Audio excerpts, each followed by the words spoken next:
नया पोर्टफोलियो बनाने का आप सोच रहे हैं तो उसके अंदर चाहते हैं कि आप रेलवे सेक्टर के स्टॉक को कहीं ना कहीं उसके अंदर रखा जाए या रेलवे सेक्टर के स्टॉक के अंदर आप निवेश करना चाहते हैं। अधिकतर लोगों को केवल रेलवे सेक्टर के 2-3 स्टॉक का ही नाम पता होगा, IRFC, आरबीएल और तीसरा।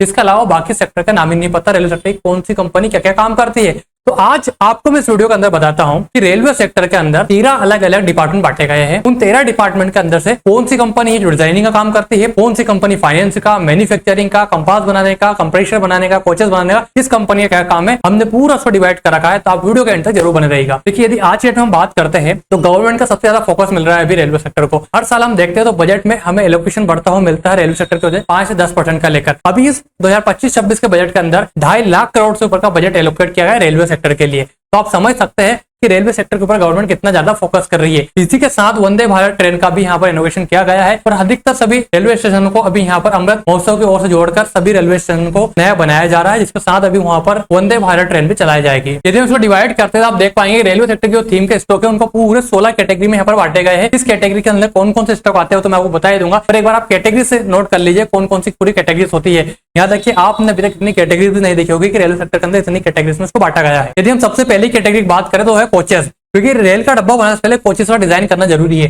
तो कोचेस बनाती है TWL यानी तीसरा रेलवे, RK फोगित और टेक्स रेल। कोचेस यानी जो आपको धपड़ा दिखता बाहर का पूरा बॉक्स है, ये बनाने का काम करती है। तीनों कंपनी के पास इसका टेंडर निकल के आता है और अभी सबसे ज्यादा जो ऑर्डर मिल रहे थे वो तीसरा रेलवे को मिल रहे थे और इसका 50% जो रेवेन्यू आता है वो आता है वंदे भारत ट्रेन से। लगभग 30-40% डिस्काउंट के साथ भी देखने को मिल रहा है। दूसरा, डब्बे बनने के बाद रेल को चलाना पड़ता है तो सबसे मोस्ट इंपोर्टेंट चीज है इंजन बनाने का काम करता है BHEL यानी भारत हेवी इलेक्ट्रॉनिक लिमिटेड, जो कि ये इंजन से जो आपने देखा होगा हमेशा बाहर से रेल इंजन कोच लिखा रहता है, ये बनाने का काम करता है BEL। और अभी हाल ही में मध्य प्रदेश के अंदर अपना नया प्लांट भी लगाने वाला है BEL। इसका हम बात करते हैं तीसरा बेरिंग के बारे में। बेरिंग जो आपको दिख रहे होंगे ये टॉप एक्सोपर और बेरिंग जो बनाने का काम करती हो टिमकेन इंडिया कंपनी नाम की कंपनी यहाँ पर काम पूरा करती है। कंप्रेशर जो बनाती है वो बनाती है एग्ली इक्विपमेंट्स। ये जो आपको कंडक्टर दिख रहे हैं कंडक्टर बनाती है अपार इंडस्ट्रीज। आपने अधिकतर देखा होगा कि जो कोचेस रहते हैं, जो इंजन रहता है, इंजन के पीछे होता है जनरेटर रूम। जनरेटर रूम की हम बात करते हैं तो उसके अंदर एक तो जनरेटर लगा रहता है जो बनाती है TD पावर सिस्टम, जो कि आपने इस तरह का यहाँ पर पूरा का पूरा एक कंप्लीट देखा होगा रेलवे का डब्बा,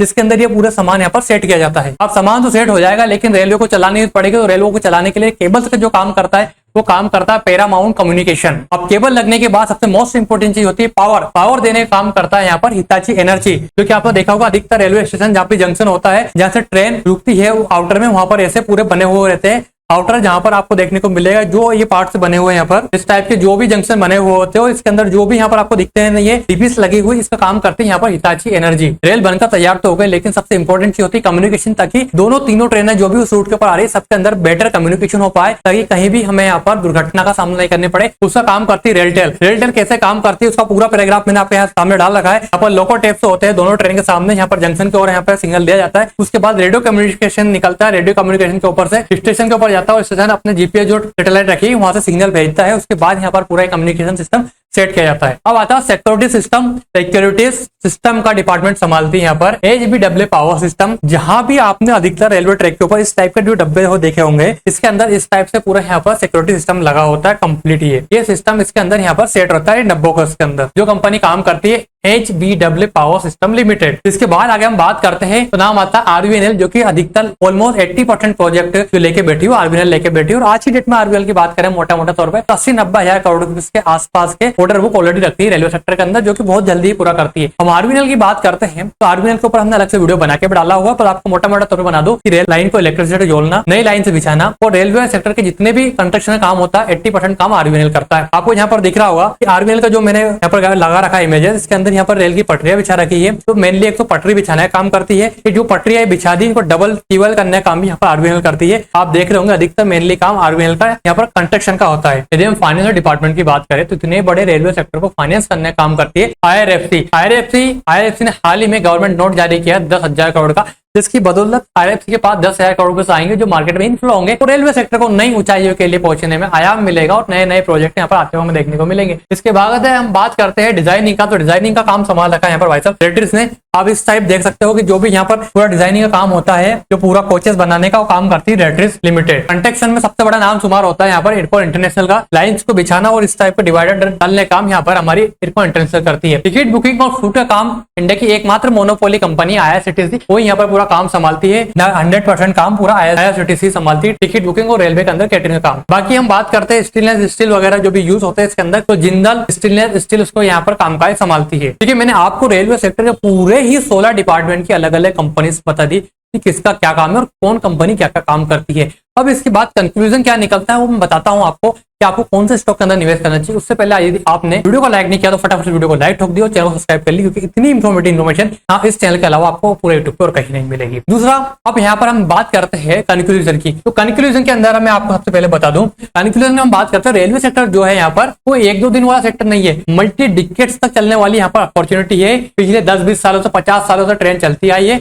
और अगले 500 सालों तक हो सकता है चलेगी। यहाँ पर डाइवर्सिफाई अपॉर्चुनिटी है, अलग अलग इंफ्रास्ट्रक्चर, मैन्युफैक्चरिंग, सर्विस, जिसके अंदर आपको पूरी डाइवर्सिफाई मिल रही है, अपॉर्चुनिटी मिल रही है अलग अलग इंफ्रास्ट्रक्चर सेक्टर के अंदर, मैन्युफैक्चरिंग और सर्विसेज के अंदर। और ओवरऑल देखा जाए तो ये सभी स्टॉक को हमने डाल रखा है कि जो स्टॉक से थेमेटिकली और यहाँ तक कि लॉन्ग टर्म इन्वेस्टमेंट पर्पज से आपके लिए काफी अच्छे साबित हो सकते हैं। अब बात आती है यहाँ पर कि आखिर हमें कौन से स्टॉक के अंदर निवेश करना चाहिए। यदि मैं इस वीडियो के अंदर आपको पूरा बताऊं, डिटेल में एनालाइज करके दूं कि कौन से स्टॉक के अंदर क्या लेवल बन रहा है, तो उसमें थोड़ा समय लगेगा, तो वीडियो हो सकता है आधे घंटे से ऊपर पहुंच जाए। इसलिए आप नेक्स्ट वीडियो हम बिल्कुल लेकर आ रहे हैं, हर एक कंपनी के बारे में हम डिटेल में एनालिसिस करेंगे। एक वीडियो के अंदर हम 5-5 कंपनीज पे लेकर चलेंगे। अभी लगभग 16 अलग अलग डिपार्टमेंट है और 16 डिपार्टमेंट की 20 से 22 कंपनियां यहाँ पर है। उनको हम अगले 3 से 4 वीडियो के अंदर पूरा डिटेल एनालिसिस करेंगे। उस वीडियो में अंदर हम देखेंगे कि किस लेवल पे हमें खरीदना चाहिए और क्या क्या टारगेट देखने को मिलना चाहिए। बाकी ओवरऑल कंक्लूजन यहाँ पर यह है कि इन्वेस्टमेंट एक बार अपनी रिसर्च करने के बाद ही करें, क्योंकि मैं कोई से भी RA नहीं, ये वीडियो सिर्फ एजुकेशन पर्पज के लिए है। बाकी इन्वेस्टमेंट आपको करना है तो लॉन्ग टर्म के हिसाब से कीजिए। चलिए मिलते हैं दूसरे वीडियो में, जब तक ख्याल रखिएगा, चैनल सब्सक्राइब कर लीजिएगा। जब तक के लिए जय श्री राम।